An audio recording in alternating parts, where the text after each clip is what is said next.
Welcome to today's COES Cultural Economics online seminar, which is part of the communications activities of the Association for Cultural Economics International. I'm Elisabetta Lazzaro, the COES coordinator. I'm professor of creative and cultural industries management at the Business School for the Creative Industries at the University for the Creative Arts in the UK. Today's seminar is on international trade of music and cultural relations. We will offer a global perspective on the music business and in particular its international trade and the underlying cultural relations and stakeholders' rights through different methodological perspectives. And to this regard, I'm very pleased to introduce our two speakers of today, Yuki Takara and Guy Morrow. Yuki Takara, PhD, is a senior lecturer at the Chiba Keizai University in Japan. His work focuses on empirical analysis of the international trade of cultural goods, especially the music trade. He also collaborates on cultural statistics with the Agency of Cultural Affairs of the Government of Japan. Yuki recently co-authored with Shingo Takagi an empirical approach to measure unobserved cultural relations using music trade data, which was published this year in the Journal of Cultural Economics. Guy Morrow, PhD, is a senior lecturer in arts and cultural management at the University of Melbourne in Australia. His areas of expertise include artist management practices, collaborative creativity, digital disruption in the CCI, and the music business. Together with Daniel Nordgaard and Peter Schmuck, he co-edited this year the book Rethinking the Music Business, Music Contexts, Rights, Data, and COVID-19, published by Springer. So Yuki, we will start first. He will be followed by Guy. Please don't hesitate after these two speeches to raise questions, comments. Feel free also to use the chat. Yuki, please, you can start. Okay. Yes. I will share my slides.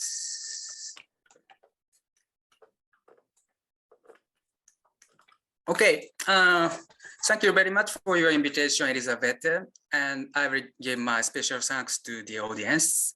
I'm very happy to be here. This is Yuki from Japan. Yes, okay, so let's get started. Today, I will be talking about our paper, an empirical approach to measure unobserved cultural relations using music trade data. So the goal of this study is to measure the effect of unobserved cultural relations on music trade, and then we classify countries into some culturally resembling classes using estimated value of unobserved cultural relations. Okay, in this study, we use the trade data of music compact discs as the representative of cultural goods. We choose the music trade because it has the second largest share in the trade of cultural goods, and also it is easy to define what the cultural relation is using the existing studies. For example, in our paper, we use the ethnomusicological classification proposed by Alan Lomax and the civilization-based classification proposed by Samuel Huntington. And using these two cultural variables, we define what the culture is. Okay, and first of all, I will show you the main result of our clustering analysis. And this is the visualized clustering result. And we got two maps. We got two corporate maps because countries act as importers and exporters. Okay, okay. Anyway, I will start talking about the detail of our paper. Okay, so first of all, I will introduce the key idea of unobserved cultural relation. What is the unobserved cultural relations in our paper?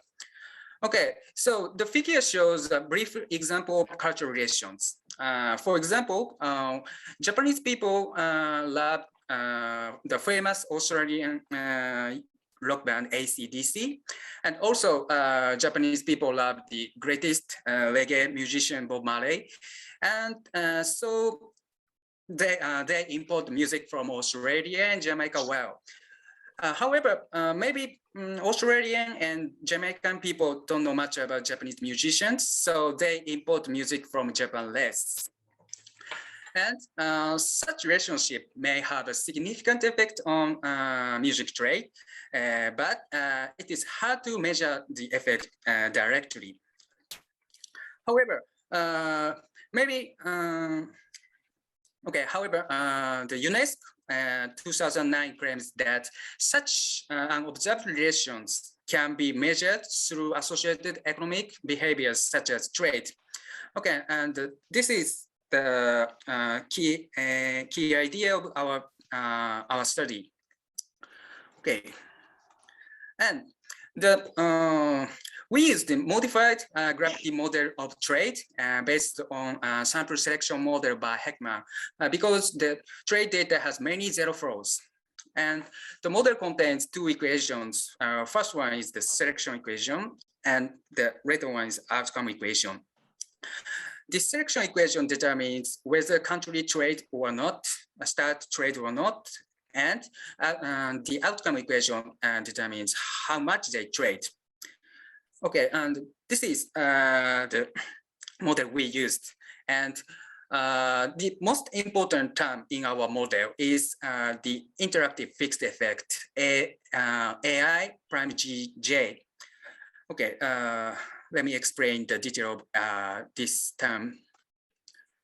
Okay. In our study, AI represents the importer-specific factor, and GJ represents an exporter-specific factor. These factors are unobservable, but it has significant effect on the trade. Okay, and so the AI and GJ is 5x1 vectors. So AI and GJ have fifth factor. And okay, we think this interactive term is very important because it is suitable to express the asymmetric cultural relations. And for example, the total effect depends on the exporters and importers value. Okay, and it expresses the unobserved cultural relations very well. And okay, so move to the next slide. Okay. In this slide, I will explain the data we used. Okay, we used the amount of traded music compact discs as the trade flow of music. And our data cover 187 countries, and the sample size is about 35,000. And we use the standard explanatory variables and two additional cultural variables. But we skip the estimation result because we need to save time. The estimation result is consistent with the other empirical studies of cultural goods rates, so don't worry. Okay, and after the estimation step, we got the estimated value of interactive terms. And it is nice to interpret what the estimate value reflects. However, it is very difficult to do so. And therefore, in our study, we use the cluster analysis as an alternative way. We execute the k-means method using these vectors and classify countries into 5 groups. And this is the clustering result. Okay, here I show the visualized clustering result using the importer-specific factors. And same color means the countries belongs to the same groups. Okay, and to interpret this result, okay, in our classification result, we found there are 3 classes of countries. And the first one we called major music powers. The countries, the red countries in the map. Okay, the countries in the MMP have large domestic music market. Okay, and the second one is secondary music measures, SMM, the orange and yellow ones in the map. Okay, so in the countries in this class have relatively large domestic music markets.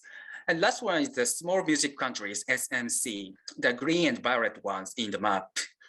And countries in this class have small domestic music market and trade less. This is the main findings of our study. And okay, the most important point is that the countries tend to be classified by the domestic music market size, even though we control the effect of economic size such as GDP and the population and all the other effect. And after controlling the effect, the country is still classified by domestic market size. It is interesting result. Okay, and also we get 2 marks because countries act as exporter and importer. And here we show the exporter specific factor result. But to see the map, we can confirm that there are 3 classes of country class, MMP, SMM, and SMC. So based on this result, we check the trade volume and the relation between each classes.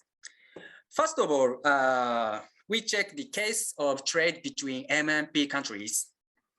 In this case, the average volume of music traded is the largest, and also the average value of unobserved effect tend to be high. Okay, so we conclude that there are unobserved positive relation between MMP countries. After controlling the other conditions, MMP countries still love the MMP country music. And then we check the case of the trade between SMM countries and SMC countries. Okay, in this case, the average volume of music traded is not so small, but the average value of unobserved effects tend to be negative. And this result implies that SMM countries or SMC countries do not love the SMM or SMC countries after controlling other conditions. Okay, so this may reflect the tendency that SMM countries to meet their music demand through the domestic goods rather than imported goods. So they do not import the music from other countries.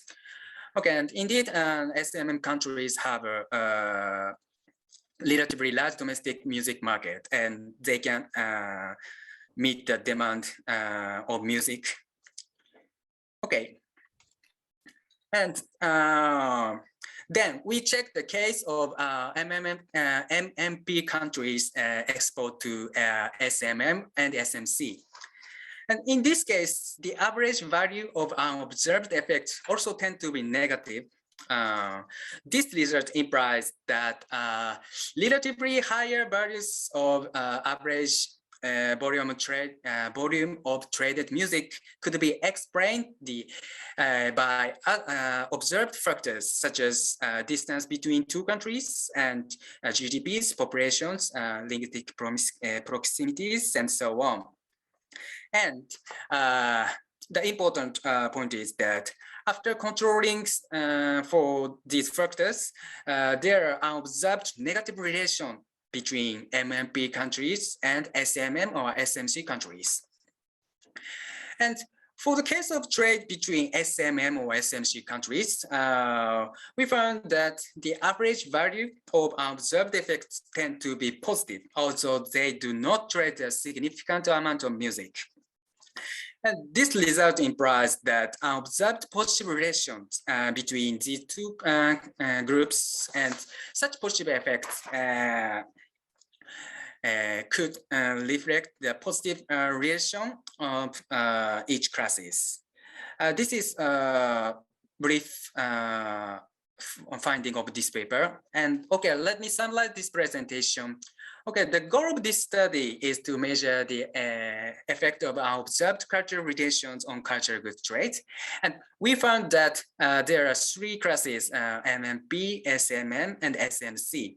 And between these groups, the effect of observed cultural relations on trade differs.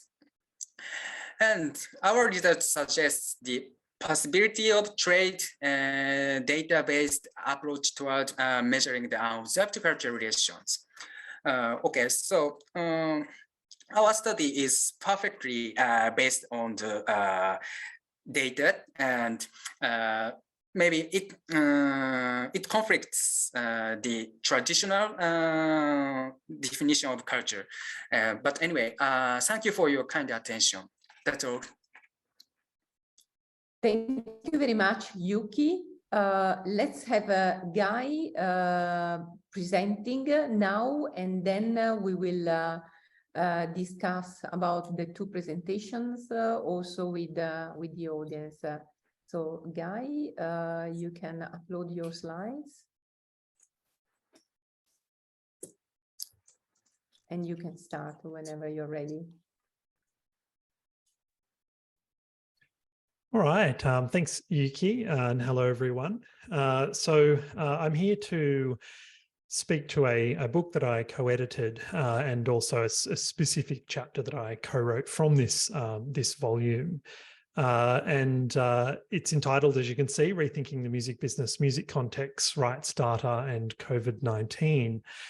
And in designing, writing, and editing this book, we encountered several challenges. And of course, bringing together a diverse group of scholars and case studies to present a global perspective on the music business during the COVID-19 pandemic meant that several contributing authors and editors contracted COVID during this time, and some are still recovering from long COVID. And the pandemic's had has made many things more challenging, including the publishing of this book, although we managed to submit it to our publisher roughly on time regardless.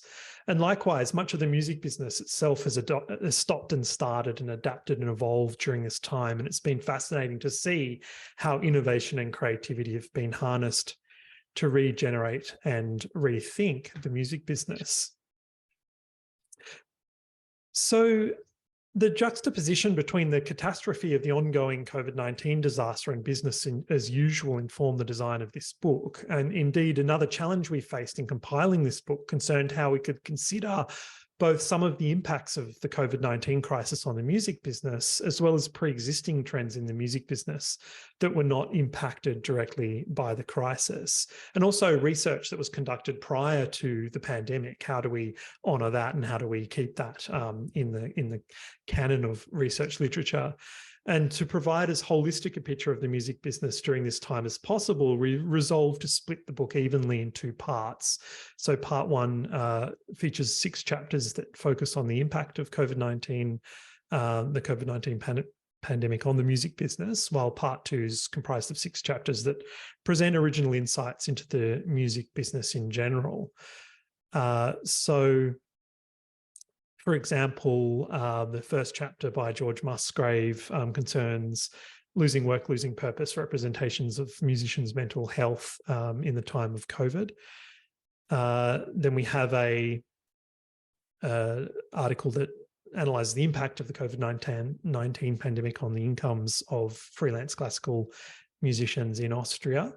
As a couple of examples from from part one. Part two then is about general music business research. So we have an article entitled Straight Outta Mumbai, Exploring Informality and Innovation in Jaravi's Hip Hop Industry, as an example there. The chapter that I'll be working briefly through in a moment is chapter 10, which I co-wrote with Daniel Nordgaard, entitled The Music Modernisation Act, Mechanical Copyright in the Age of Music Streaming. And we had another number of other contributions as well. So to focus in on this specific chapter of this volume, edited volume, the paper will now provide a unique insight into the historical discussion that took place in 2018 prior to the establishment of the Music Modernisation Act in the United States. So the Music Modernisation Act is a piece of US legislation that was signed into law on October 11, 2018. And the legislation aimed to modernise copyright-related issues for music and audio recordings in the age of digital streaming. And a glimpse into the moment in time just prior to the establishment of the MMA in 2018 is provided by transcripts from the Kristiansand Roundtable Conference. And this event took place in Kristiansand, Norway in November 2018. And these conferences have run since 2007. They're closed to the public, and a central feature is use of the Chatham House Rule, which enables the data from the conference, which functions like a 2 or 3 day focus group. It forms a data commons, so we can use the data from it. And we did so for this particular chapter, and we sought to sort of lay the groundwork for further research into songwriters' rights within the field of music business research, following the establishment of the Music Modernisation Act in particular. And we achieved this by looking back to the year 2018 and asking the research questions. According to the 2018 Kristiansand Roundtable Conference participants, was the issue of songwriters' rights beginning to cramp the entire recorded music and song publishing industries prior to the establishment of the MMA? If so, was the MMA designed to address these issues, and was it designed to serve the best interests of all stakeholders? So to give you the background, this question is really key. What exactly is a mechanical copy in the age of music streaming? So as you know, the idea of a mechanical copy began as a way to address copying of musical works in player piano rolls, and evolved to include vinyl, cassettes, CDs, and eventually digital copies. And mechanical copyright generates a royalty that is paid to the song publisher and songwriter by anyone who makes a mechanical copy of a song, such as a record label. A mechanical copy was much easier to understand when copies were physical rather than digital. And mechanical reproduction rights contrast with the public performance rights that songwriters and publishers have. Public performance income is generated by the right to communicate to the public, and all situations whereby music is communicated publicly rather than privately are covered by this right, including live performance, radio and television broadcast, as well as streaming. So following the establishment of the Musical Works Modernisation Act in 2018, an act associated with the MMA in the US, the answer to the question, what exactly is a mechanical copy in the age of music streaming, became an interactive stream. So interactive streaming enables users to choose specific tracks to play, and this generates mechanical royalties because a copy of sorts is made in the process. So the MWMA clearly states that an interactive stream is a digital phonorecord delivery. And this means that under this act, interactive streaming involves both a mechanical copy and a public performance, while non-interactive streaming remains simply a public performance. So to contextualize the KRC discussion in 2018 that we'll soon briefly discuss, it's useful to first engage here with the music trade press publications that were published in 2017 and 2018 concerning the story of Spotify being sued multiple times. So to understand the specific nuances of these cases in the US, it's important to first outline the different rights granted to music copyright owners, rights that services such as Spotify must clear. So the first type of copyright is the one that this paper specifically concerned, musical work copyrights. These include the copyright in songs and other musical compositions. This type of copyright is created by songwriters and composers and then often transferred to song publishers to administer. The second type of copyright involves the copyright in sound recordings. This type of copyright is created by performers, record producers, and sound engineers, and it involves capturing musical works in recordings. So according to Cook, the crux of the problem for streaming services such as Spotify was that while they knew which labels provided them with the sound recordings, and therefore which entity to pay when specific recordings were streamed, it was much harder for them to know which musical works, copyrights, or songs were captured by the recordings, and which entity owned these recordings. And the fact that streaming services such as Spotify did not really know which songs were being streamed in the US was a very big problem indeed. And this, in my mind, relates to Yuki's points about asymmetric trade in music as a cultural good. So the issue was that Spotify questioned whether mechanical royalties were even due on a stream, because streams were not themselves defined in copyright law. And therefore, it was up to the plaintiffs to describe how Spotify was reproducing and distributing their songs. And it led to some song publishers teaming up and seeking, 1.6 billion in damages from Spotify. So a key author within the field of popular music studies who's researched the history of song publishing in the US and whose work we engaged with was Swissman, who argued that the legislative changes to copyright laws in the US are driven largely by industry-led lobbying efforts rather than by songwriters and artists. And what's interesting about Swissman's work in the context of this chapter that we wrote is that he examines the song publishing business in the US in the late 19th and early 20th centuries. And by engaging with Swissman, it became clear that the processes that led to the passing of the MMA into legislation in 2018 involve history repeating itself in a number of ways. And the key lesson from history here is that the argument that will convince senators to pass such legislation historically hinge on two key points. One, that the changes will benefit artists, and two, that everyone will make more money. What's interesting about the MMA, and a key theme we identified in the KRC data, was that the whole industry came together to progress these changes.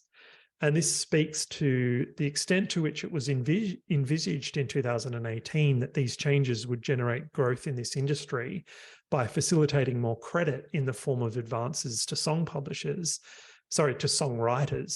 from song publishers, and loans to more digital service providers such as streaming services, simply because the MMA would enable multiple stakeholders to have more trust in the future. And the historical moment that we are attempting to outline in this paper was not just a story about songwriters and publishers versus the streaming services, digital service providers were invested in it because, as we will explain, they were getting fined $150,000 US per song. So the main argument we make in the chapter is that it wasn't a zero-sum game, it was win-win. Why did the industry all come together on this? Because they would all win from it. It was needed for trust, credit, and growth. And it was a classic case of people in the industry saying the size of your piece of the pie depends on the size of my piece of the pie. And while authors such as Swissman and others tend to pit songwriters and artists against the industry, credit and advances to songwriters are dependent on the belief that the future is going to be better than the present. And trust in the future is needed. And prior to the MMA, the music business was caught in a trap. So we identified some key themes from the data. The first being that the industry came together, and it was a rare moment whereby everyone came together. A full quote from the data is that the astonishing thing about the Music Modernisation Act is that there was not a single vote cast against it in the entire legislative process. The Music Modernisation Act only speaks to the question of mechanical licenses for publishing. So it is only in the interests of writers that are addressed by the Modernisation Act. but it's not fair to say that only writers are affected. It was much broader than that. The second theme concerned 115C1 and fixing copyright law, and the specific problem being that there was this clause that meant that attorneys in the music business are asking what happens if you're not properly registered at the Copyright Office. Do you still get paid if you're a writer? Because this was saying, this particular piece of clause in the legislation said that if you're not registered, then you're not entitled to payment, basically. But of course, it was complicated because they were entitled to payment under the Berne Convention. So it was a mess, basically, in the US. So theme 3 is trust in the future. This raised the risk quotient for capital that might invest in new music services. So this affects the interests of sound recording owners as well. And sound recording owners typically own the biggest publishing companies as well. So it was not right to say that it only affects writers. And theme 4 is artists and money. So this participant was saying it was super fascinating watching the inside baseball on how something like this actually gets passed, because I've been in music now for 25 years and there have been all kinds of things that have sort of floated into public consciousness and then died on the vine. But this one got up. So in conclusion, credit in the form of advances enables music publishers and songwriters to build the present at the expense of the future. The music business in this way follows the logic of capitalism, in that the notion of advances is founded on the assumption that our future resources are sure to be far more abundant than our present resources. A host of new and wonderful opportunities open up if we can build things in the present using future income.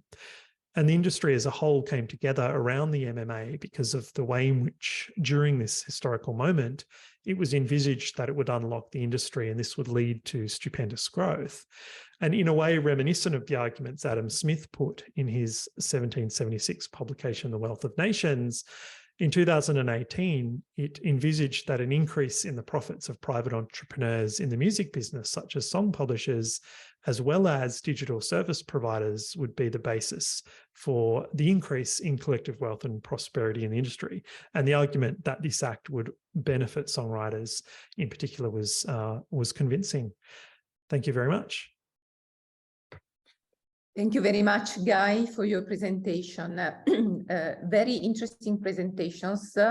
Methodologically speaking, quite diverse, also based on different data. Yuki on the international trade of CDs, which, as Yuki mentioned, is a very important trade in terms of mass. And from a research perspective, is also the matter of availability of data.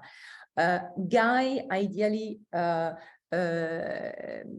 took us to the digital trade of music with the streaming services. Well, I think that there is an interesting conclusion, an interesting finding by Yuki, because we titled this seminar "International Trade." What about global trade? There is always this discussion between international and global, and in particular, Yuki. I was interested among your findings, very interesting findings, the fact that you found unobserved positive effects among the two relatively least important countries, clusters in terms of trade, that is the secondary music majors and the small music countries. And you explained that by cultural proximities and also originality of the music content.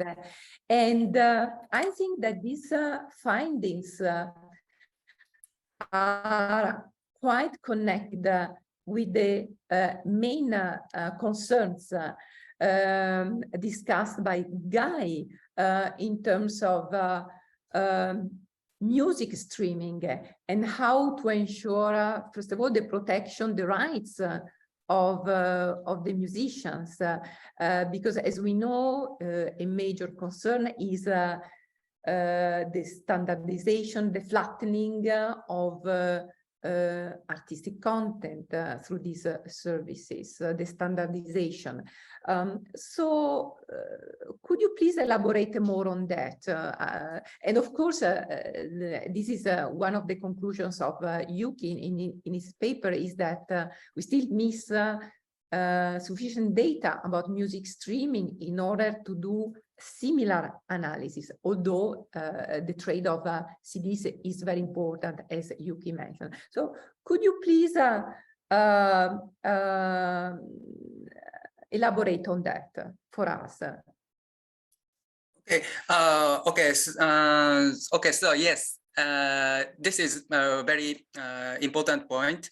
I want not I. Okay. So we want to analyze the streaming data because now the market size of music stream is grow very large, and unfortunately, the data of digital music trade is there's no such data. But now I'm trying to create the digital music trade data using the Spotify hit chart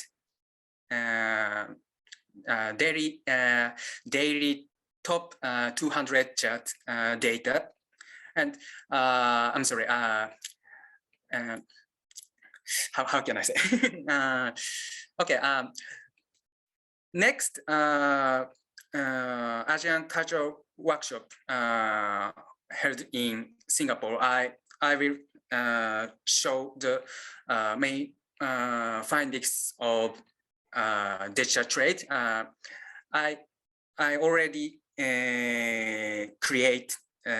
finished to create the digital trade music data using the Spotify chart data.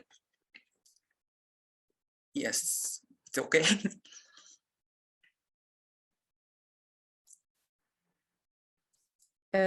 In this way, I think that you also answered to the answer by Heritiana. And Yuki, you mentioned next week in Singapore. Is that a particular event, conference? Would you like to share that with us, please? Okay. And in the meantime, we would like to hear from Guy. Sure. So, yeah, I guess when I was invited to partake in this seminar, I was looking for how our chapter, the co-write I did with Daniel Nordgaard and Yuki's co-write, the article intersect. Like, what are the intersections here? And I was thinking about the three parts to research. So the issue you're addressing, how you're addressing it, the research method, and then why is it significant? And I think Yuki's work is really significant, and it resonates with what we were discussing. So, for example, our chapter is about music publishing and mechanical copyright specifically, and changes to a copyright system in the US. And this resonated with a point in Yuki's article around most pairs of countries in their data set showing asymmetric trade flows. And for example, the exports from country A to country B are much larger than those from B to A, and institutional differences such as tariff and copyright systems account for some of the asymmetry. However, such differences are not always observable, at least in a unified way. So what was really interesting in the work on the US Music Modernization Act is that it is such a large music market, but its mechanical collecting processes was very, very dysfunctional. And longer term, it will be interesting to see how this difference in a new copyright system in such a large market influences trade flows in a sense. And I thought that our work sort of intersects with Yuki's points around further research on cultural trades and digital trade data is definitely that sort of resonance there. But then I changed tack and I was thinking about the significance of this attempt to document and observe unobservable or previously unobservable cultural relations.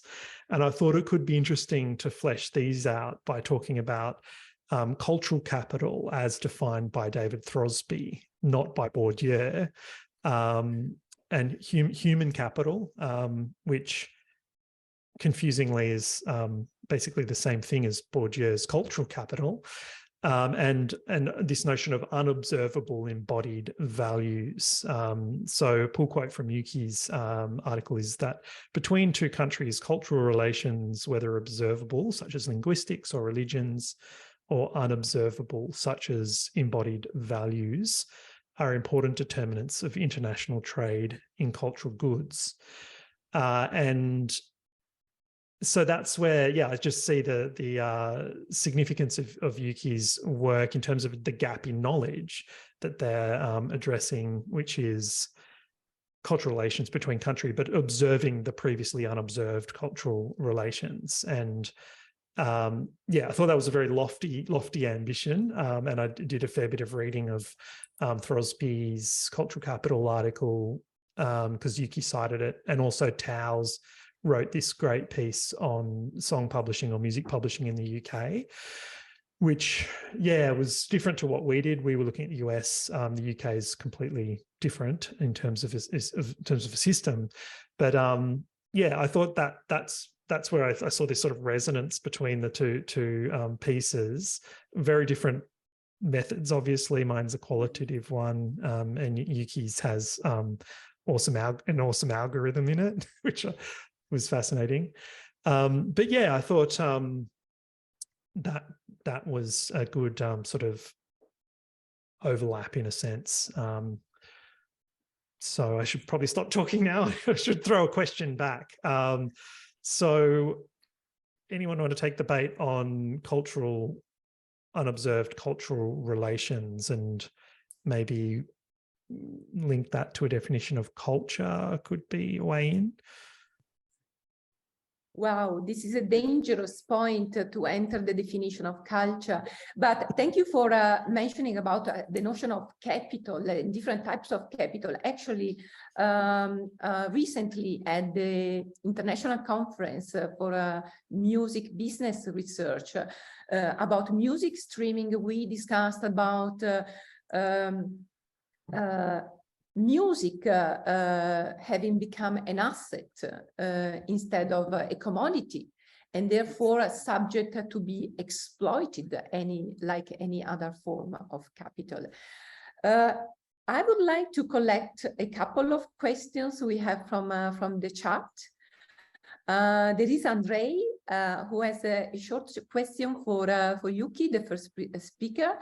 So the question is a rather technical question, so Yuki, be prepared. How robust are the clusters you have derived?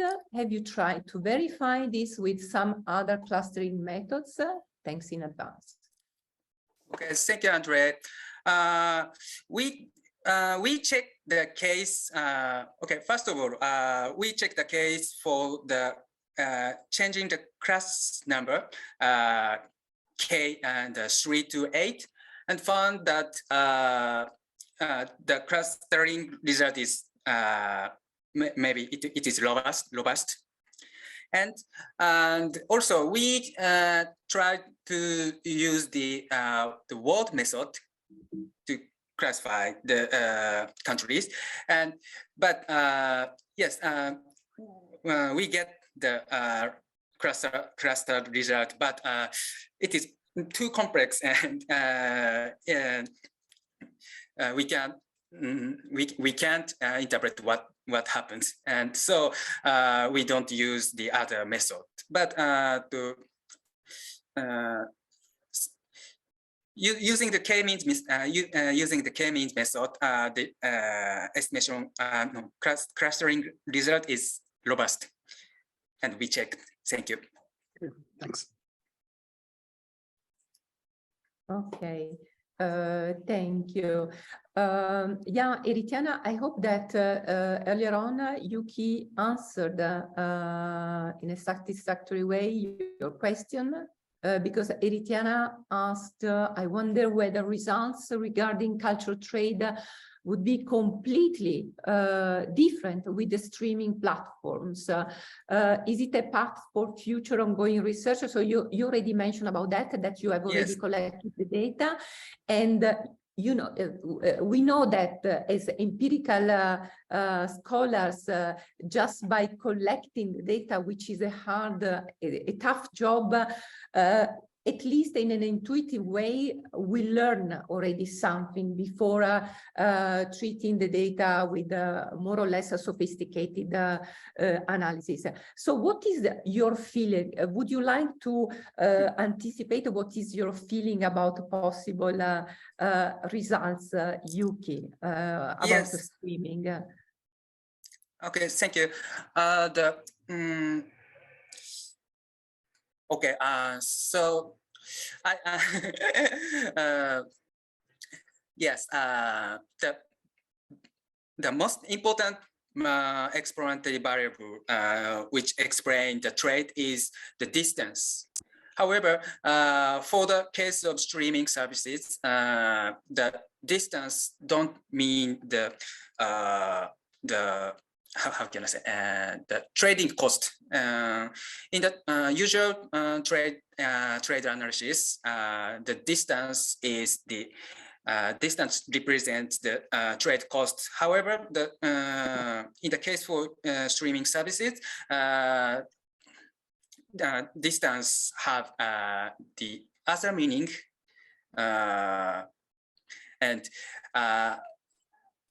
I anticipate that the effect of distance differs, but I have no idea now. I'm sorry. Very interesting point, a different notion of distance when you treat online cultural content. Yes. But I would like also to hear from Guy, because he's very much into music streaming. What would be his expectations about Yuki's next research findings? Sure. Well, I think in terms of music streaming, what I have gleaned from research in Australia, but also collaborating with people like Daniel in Norway, is that the big are getting bigger, and in this streaming world in particular, there's the asymmetry is even more asymmetrical in terms of global hits and the dominance of particularly out of the US hip-hop artists, for example. So in another chapter in the edited volume that we published this year, I wrote with Jennifer Beckett on what's the relevance of music charts, traditional music charts that measure sales volumes on an ability to garner live performance demand, and they're really quite disconnected in terms of the extent to which this question of distance of countries is in some ways leading to a rapid ability to export out of smaller nations like Norway and Australia, but it's also leading to even more of a dominance of Northern Hemisphere curated playlists, for example, in the Australian streaming market and recorded music market. But then, of course, live music is very, very different to that, and is lots of quotes from the data, our qualitative data, are saying there's never been a better time to be an Australian artist. This sort of juxtaposition of these different positions. So yeah, I think that would be really interesting to look at in terms of how the cultural relations in the age of streaming are leading to more dramatic asymmetry or not, would be my short answer.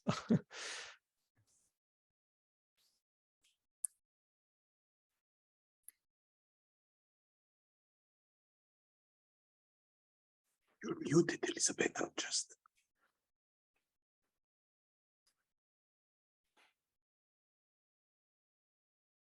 Elizabeth, you are muted.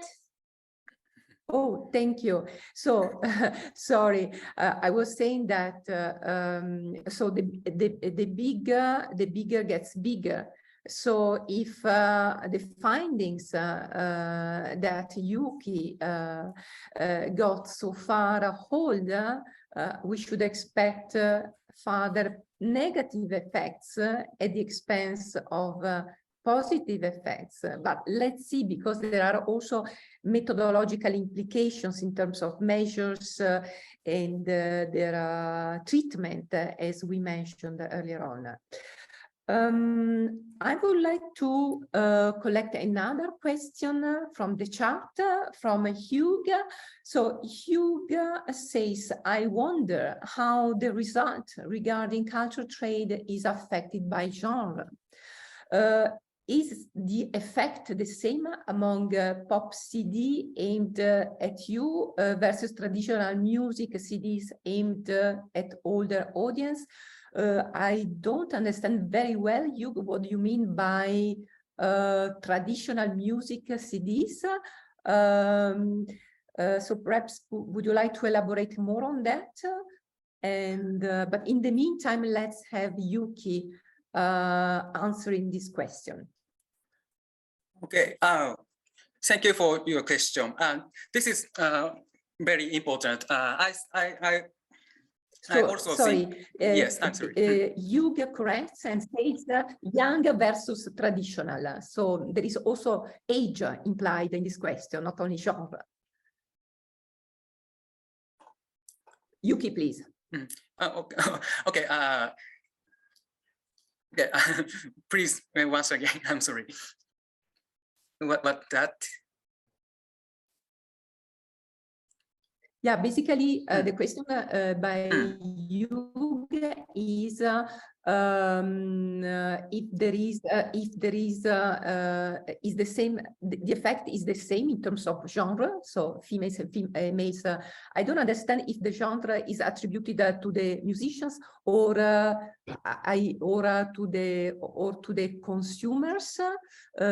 I would expect, I would guess musicians, but if you can clarify that, and how this impact, so there is a double effect of genre and young versus traditional youth music, so music targeting young audiences versus more traditional music CDs. If I understood correctly your question, Hugo. Or yes, please feel yes, free correct. to speak and make your own question directly here. Yes, no, you're absolutely correct. So I'm looking there at the imbalance and whether how much of that is determined simply by market size. In that, you know, for example, Celtic music or koto music in Japan, or, you know, music that is specific to a culture and a region and a language, as opposed to Taylor Swift or, you know, music that is aimed at the American Bono culture, that the whole world. Oh, thank you, Charles. That's my studio. Okay. Yes. Yes. I also think that that genre is the one of the most important factor which determines how much they trade. However, in our study, in our previous study, we can't identify what genre is exported or not. However, using the streaming data, we can access the genre data. Moreover, what kind of song, the song name, who sing a song, and blah blah blah. Yes, and the advantage of using the streaming data is we can access the more precise information about the song level data. And this is the next my work. Thank you. I'm sorry. Thank you, Yuki. And Guy, we would like to hear your opinion on that, about streamed music.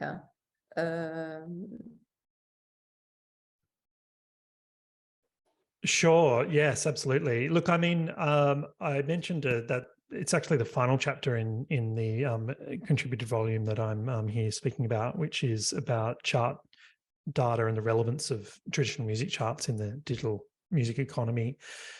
And this does relate to Trillis. Sorry if I pronounced your name wrong.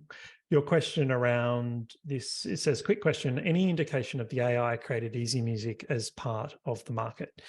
And what we were looking at, as I was saying, was this question of what relevance do traditional chart data have to gauging live performance demand and ticket sales? And it was actually a contract research project commissioned by William Morris Endeavour, which is that big entertainment company out of Los Angeles, but we're working with the Sydney office. And we were looking at this question of the relevance of charts or the lack of relevance of charts. And that took us to considering active versus passive listening.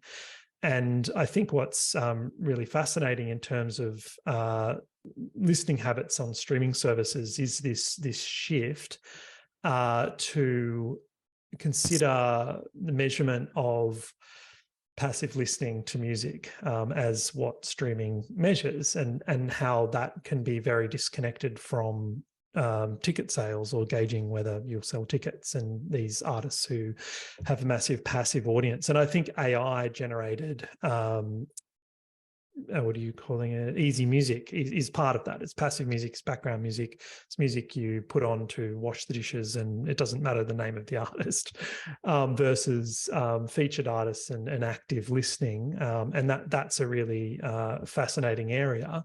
And to Hugh's question around genre, what we found was that it is very genre specific in terms of which platforms at the time we did that research are being used, and that roughly correlates with age as well. So Spotify at the time correlated with the youth demographic, so 16 to 24, the sort of, in Australia, the Triple J listenership was in the Spotify space, which has now shifted somewhat to TikTok. And then Apple Music was older and more genre specific. And then even older still was Amazon. So yes, I felt old when I realized that I was one of the Apple listeners in the mix. So which made sense in terms of what we were looking at. But yeah, that's sort of a really interesting area. Hugh. Yeah, I just wanted to challenge what you just said about AI music being background generic, not paid as much attention to, in light of the recent report that there's one of the thousands of Chinese things that has achieved 100 million views or 100 million listens. I'm not sure what the metric was.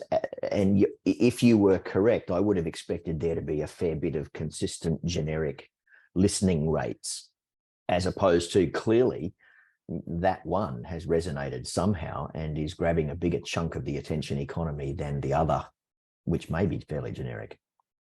Yeah, that's fascinating.